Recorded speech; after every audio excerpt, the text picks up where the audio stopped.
Hello again, and welcome to Pick Yourself, the podcast that helps you build a meaningful electronic music career. If your goal is to create and release outstanding music on respected labels, get better bookings, and grow a tribe of true fans instead of just social followers, then this show is for you. My name is Philip, thanks for tuning in, and now let's get right into today's episode.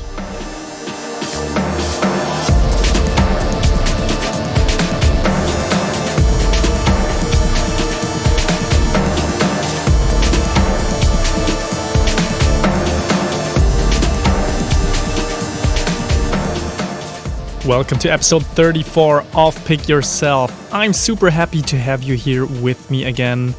This show airs every Tuesday, and for those of you who are new to the show, we also have our own dedicated Facebook group for podcast listeners where you get help, where you can exchange with others. Just go to pickyourselfpodcast.com/community. That will forward you to our private Facebook group. And I'm also there. I'm trying to do my best to help you with whatever your problem is right now. So make sure you check that out. I would love to see you there. pickyourselfpodcast.com/community. Okay, now coming to today's topic. We are talking about the big question, what is the best DAW for electronic music? So a DAW or DAW is a digital audio workstation. So something like Ableton Live, Cubase, Logic, Pro Tools. These are all DAWs. And yeah, I get this question quite often. So people are asking me all the time, like, what DAW should I start with? What DAW should I use? Should I maybe switch DAW because I'm using this or that and I consider switching to this other DAW because my friend told me that this is better for XYZ? Yeah, so this is a very special episode because I think this is worth talking about. A DAW is the centerpiece of your studio, so it makes sense to find out what really works for you. And I'm also a big believer that it's better to know different DAWs. Yeah, so even if you are really good at using one DAW, it might be a good idea to sometimes switch things up and produce a track in another DAW. Okay, and just as a short disclaimer here, I don't believe that it makes a huge difference which DAW you use. I don't think that gear overall, whether that's programs, plugins, or whether that's hardware like synthesizers, for example, I don't think that this is the big differentiating factor between success and failure.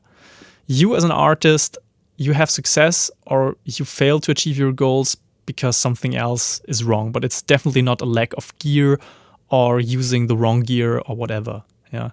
And by the way, if you want to learn a little bit more about what does make a difference for your artist career, go to pickyourselfpodcast.com/free and you can download a free PDF guide that's called The 7 Strategies of Highly Successful Electronic Music Artists. And in this guide, I have compiled the things that have worked for my most successful studio clients. And these are the things where I believe that they make a real difference. Yeah, it's not whether they used Ableton or Cubase or Pro Tools. So go to pickyourselfpodcast.com/free and find out for yourself what does make a difference.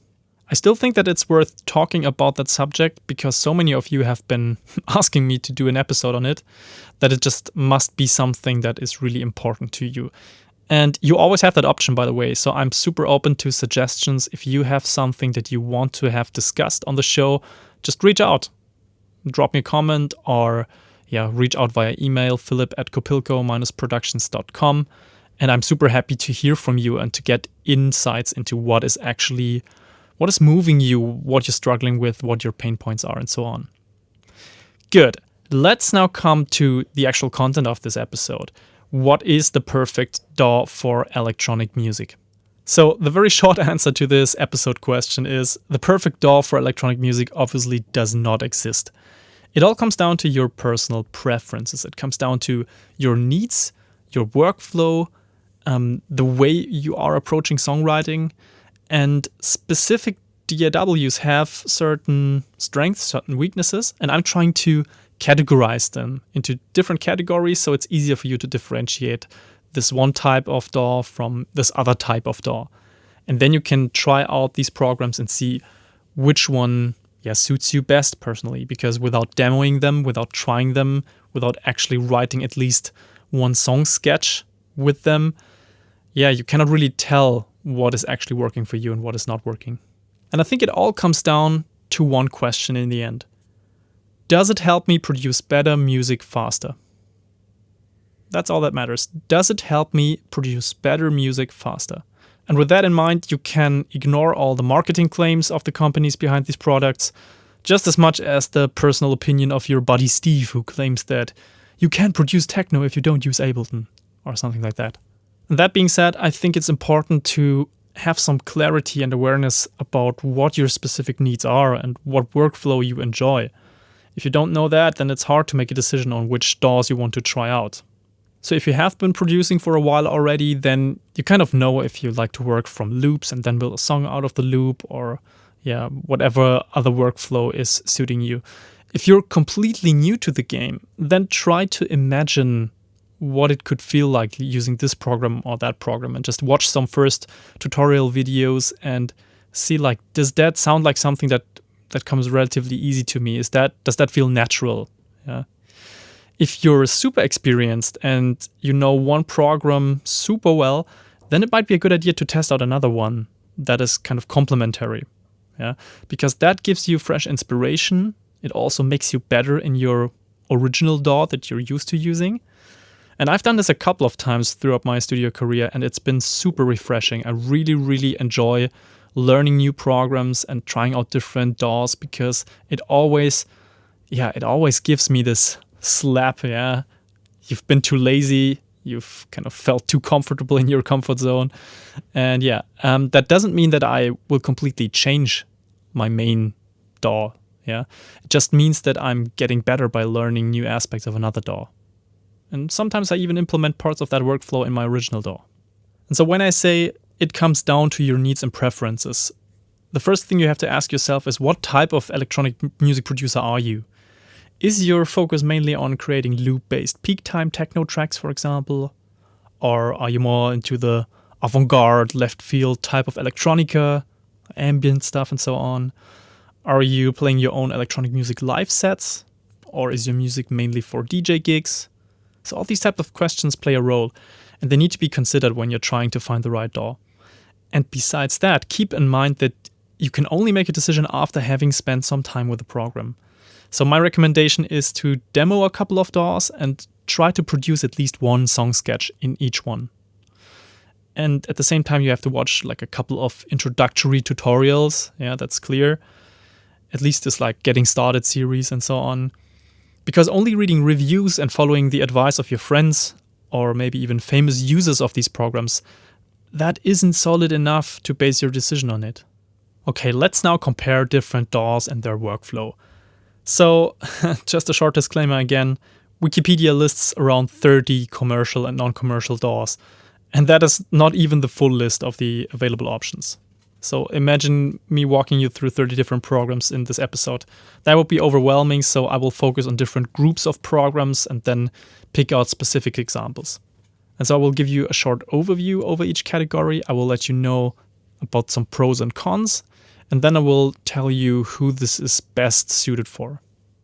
Okay, the first category that I want to discuss with you here is the category of loop-based DAWs. This is at least what I call them. Like, for example, Ableton Live and Bitwig Studio. So if you're sitting down and Googling best DAW for electronic music production, a lot of articles will state that Ableton Live is the thing, and maybe also its rivals will pop up in search results. The most notable competitors are Bitwig Studio, Reason, FL Studio, and Acid Pro. This is not so common, but yeah, it also gets mentioned. So these programs are very strong when it comes to layering loops and programming MIDI patterns, also using MIDI instruments. And also they come with vast sample libraries and virtual instruments that are perfect for the various electronic music genres. So just by listening through the sample packs and seeing what type of sounds are included, you already get a pretty good idea that they're mostly suited for electronic music and the likes of it. That does not mean that you cannot produce other music, of course. Yeah, these are not super specialized, only electronic music DAWs, but yeah, they are mainly focused towards these types of genres like techno, house, electronica, ambient, and so on. Ableton Live and Bitwig are especially well known for also being used in live performances.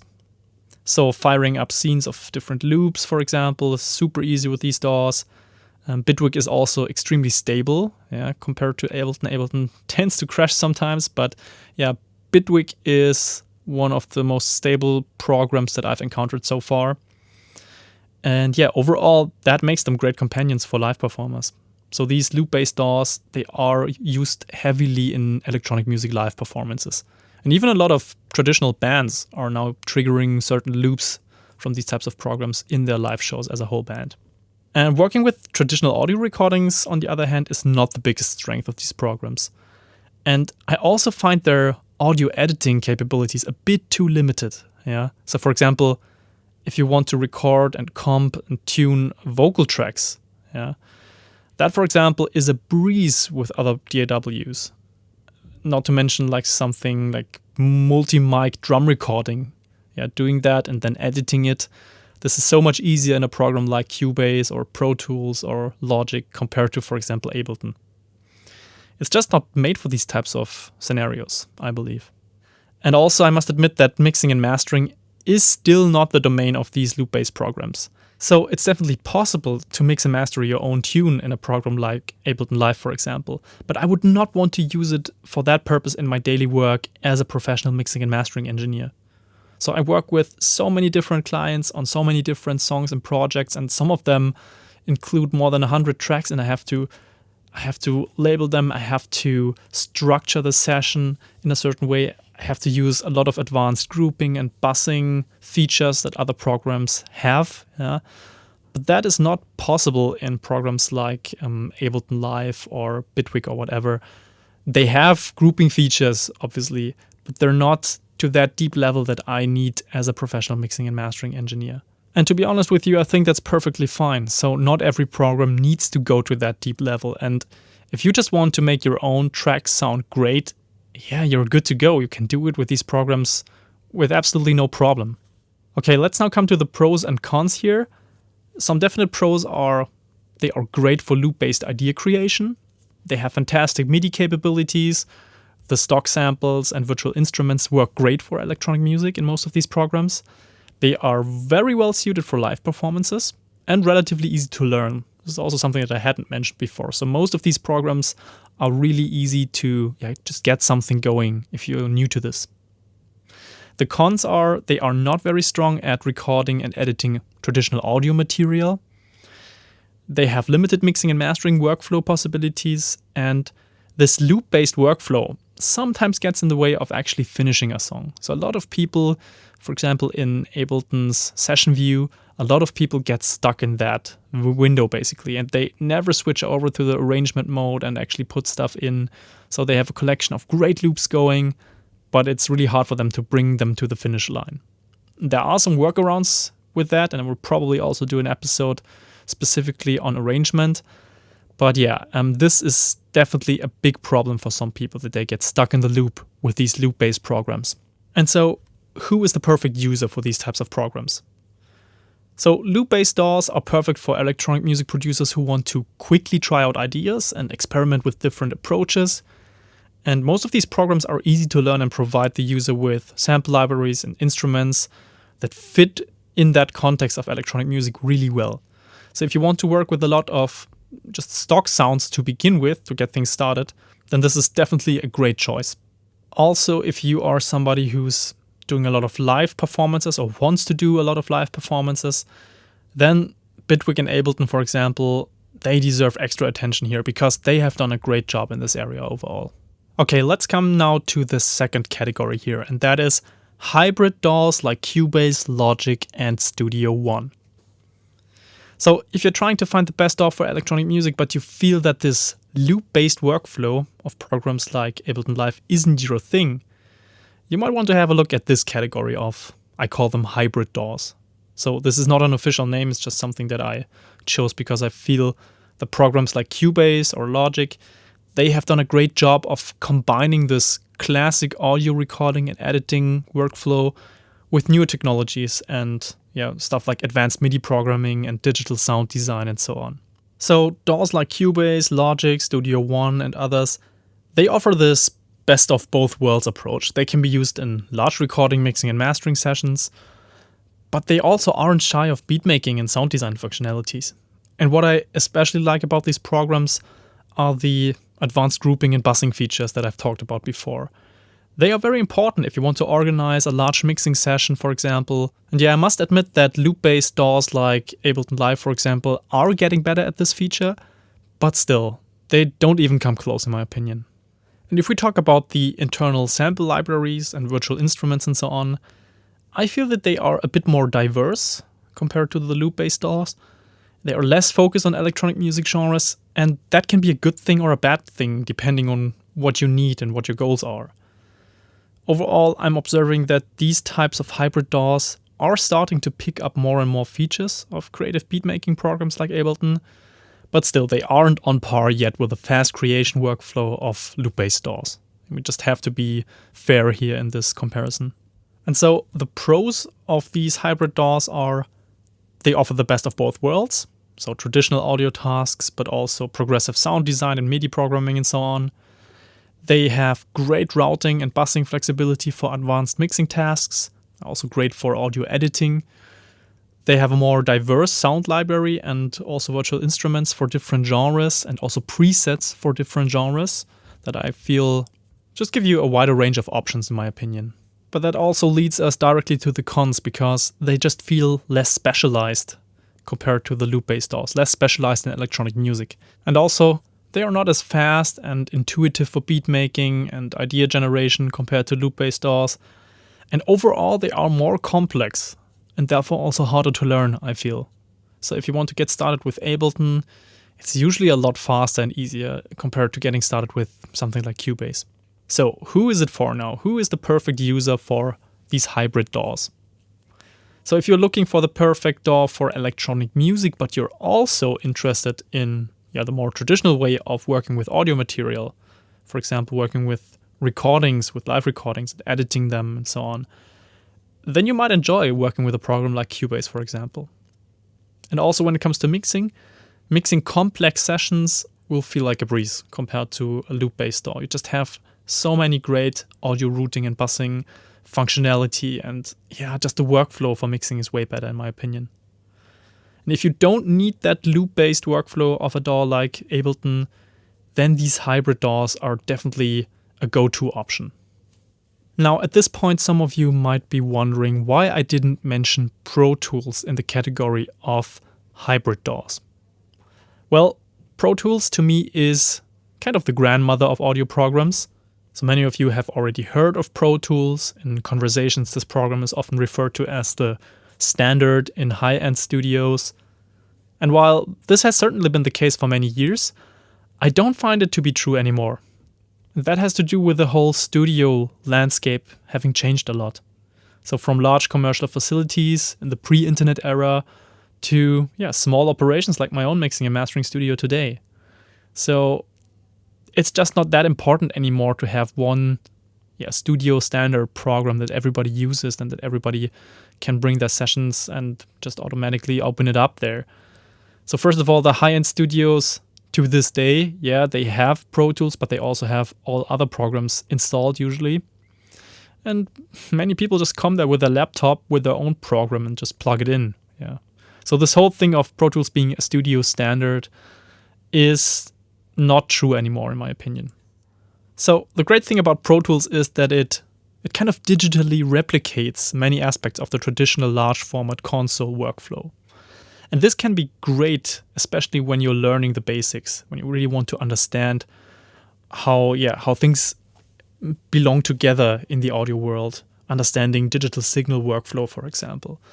I think Pro Tools sometimes makes it a little bit harder for you to get to a certain end result, but through this way of having to group things or bus things within Pro Tools, you learn a lot about how audio signal flows.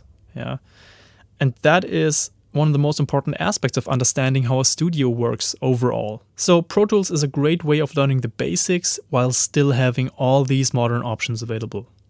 Stuff like Command-Z, Total Recall, and so on. That is great to have. And yes, Pro Tools could be put in the category of hybrid DAWs, but if I'm brutally honest, I must say that it doesn't handle modern sound design and MIDI beat making and so on as easily as the other programs. It just feels rooted in the traditional audio world and cannot really break free. So a lot of the exciting tools and features that are being implemented in the hybrid DAWs just keep missing in Pro Tools, and they are being added years after, where I'm just asking myself, why? Why the hell did they wait for so long to just steal that feature? And that is not necessarily a bad thing, but you should consider it when deciding on which DAW you want to use for electronic music. So the pros of Pro Tools are that it's great for learning the traditional workflow. It's still very popular in the bigger commercial studio facilities. And for example, if you want to do an internship in a big studio, it's most likely to be mandatory that you know at least like the basics of Pro Tools. And it's still very strong in the audio recording, mixing, and editing domain. The cons of Pro Tools, it's not as progressive as the other hybrid DAWs. Modern sound design and MIDI editing features, it just doesn't feel as effortless as in other programs. And some of the features are still missing to this day. And it just seems to often lag behind on innovative features. So who is this for? If you want to learn the traditional way of operating a large commercial studio, learning Pro Tools makes a lot of sense. But even for people who simply want to use the DAW just as a tape machine, to just record, edit, and mix their analog synths, for example, Pro Tools offers everything you need. You don't need these like super innovative features that other DAWs maybe have. Okay, and besides Pro Tools, I also have another special mention when it comes to DAWs, and that is Reaper. And this gets a special mention because Reaper is the only DAW that is basically fully customizable in almost any aspect. That's so crazy. Reaper is really, really flexible.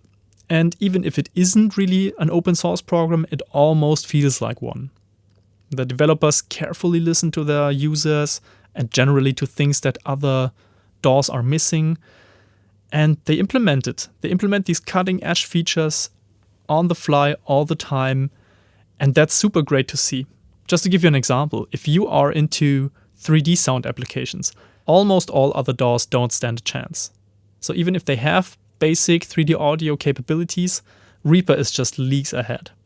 And I think this is probably going to change in the next years just because the topic of 3D audio and ambisonics and so on is getting pretty huge right now. But for the time being, this just proves once again that Reaper is very, very progressive in what types of features they implement.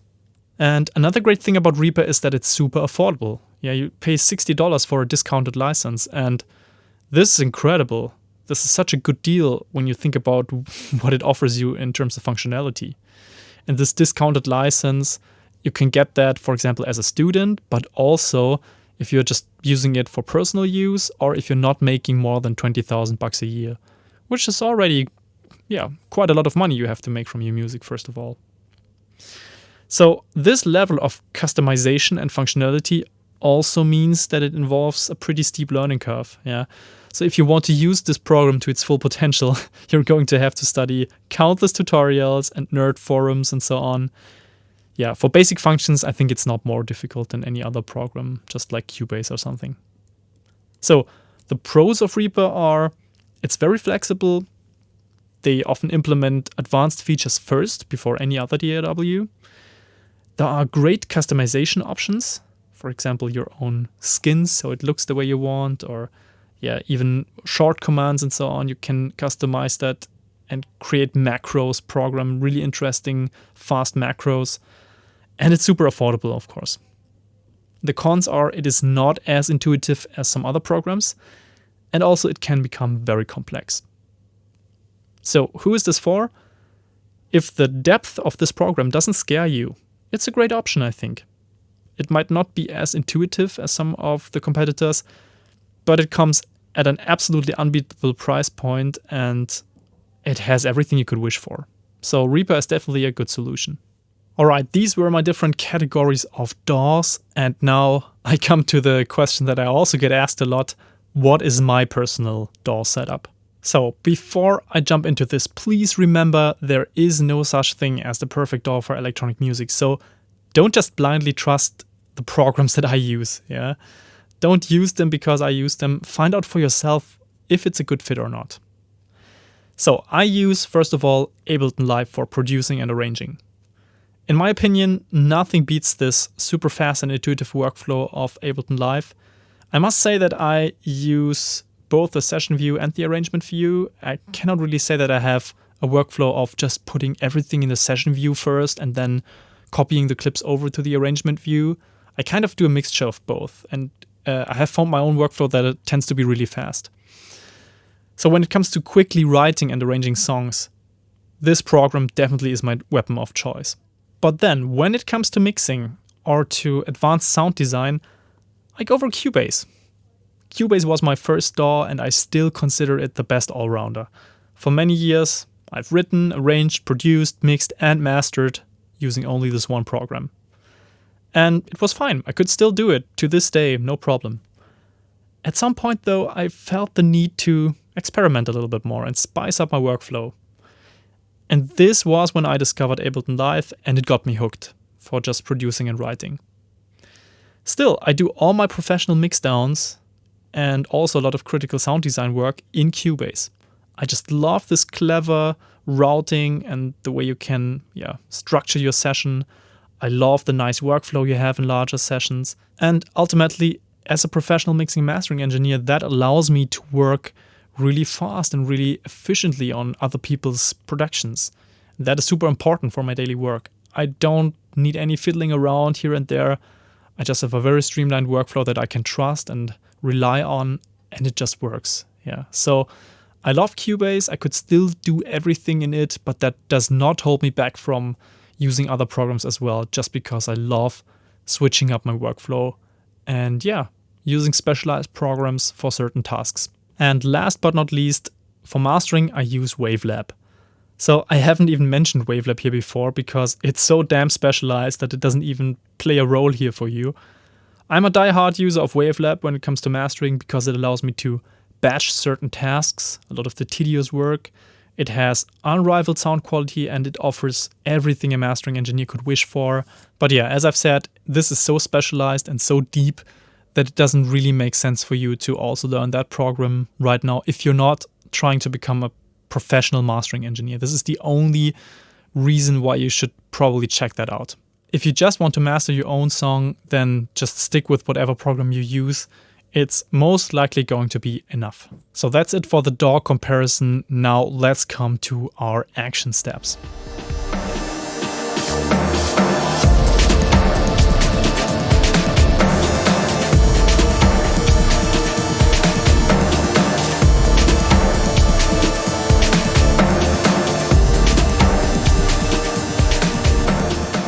So, choosing the perfect DAW for electronic music. Let's find out how you can do this. You now have a pretty good overview of the different types of audio workstations. Let's see how you can choose the one that suits you best. My 3 action steps for you are, first of all, analyze your needs and workflow preferences. So, what type of music producer are you, and how does your typical workflow look like? Do you plan to perform your songs live? Are you comfortable working in loops first of all, or does it help you to have this full arrangement from the beginning? And which needs do you have in regards to traditional audio recording and editing? So all these types of questions help you find out what category of DAW might be interesting for you. Action step number 2, demo DAWs, but don't demo more than 3. Finding the perfect DAW for you doesn't mean you need to test 10 different programs. Start with 1, 2, or maybe 3 that seem to be doing what you need and demo them. And make sure you try to produce at least one song sketch in every of these DAWs. It doesn't help to create only a loop, because many features will remain untested if you just create a loop and see how that goes. Action step number 3, if you are already a pro user of one DAW, consider learning a second one. So knowing one program in and out is crucial, but when you stop learning new things, it's time to move on and add a second DAW to your arsenal. And the reason behind this is simple. You challenge yourself again and you spice up your workflow. And that is a really good thing, believe me. I've tried it out many times and it has always been beneficial also for my knowledge of the DAW that I already know. Creatively speaking, working in different DAW opens up a lot of new possibilities because you have to experiment again. And this can yield great results. Sometimes you will be a little bit stuck and you have to watch a tutorial and so on to know how to do a certain thing. But then you also stumble upon some random function or a new tool and you try it out and suddenly it clicks and generates really interesting new creative results that you just would have not experienced in that way with your old DAW. Alright, now that's it for this episode. Thank you so much for tuning in. I really appreciate it. If you want to participate in the discussion on these topics, then just go to pickyourselfpodcast.com/community and join the private Facebook group, because there we have a dedicated discussion thread for every single episode and you can leave a comment there. But you can also, if you don't want to join that group, leave a comment on pickyourselfpodcast.com, because we have a detailed blog post for every single episode and you can just start a discussion there. I would love to hear from you. I read everything, I promise, and I will most likely respond. If this podcast has inspired you to take action to grow your artist career in a meaningful way, don't forget to go to pickyourselfpodcast.com/free and grab a copy of the 7 strategies of highly successful electronic music artists. And yes, this is a completely free resource, but I believe it can really make a difference for your artist career. So head over to pickyourselfpodcast.com/free and see you on the other side then. Bye bye.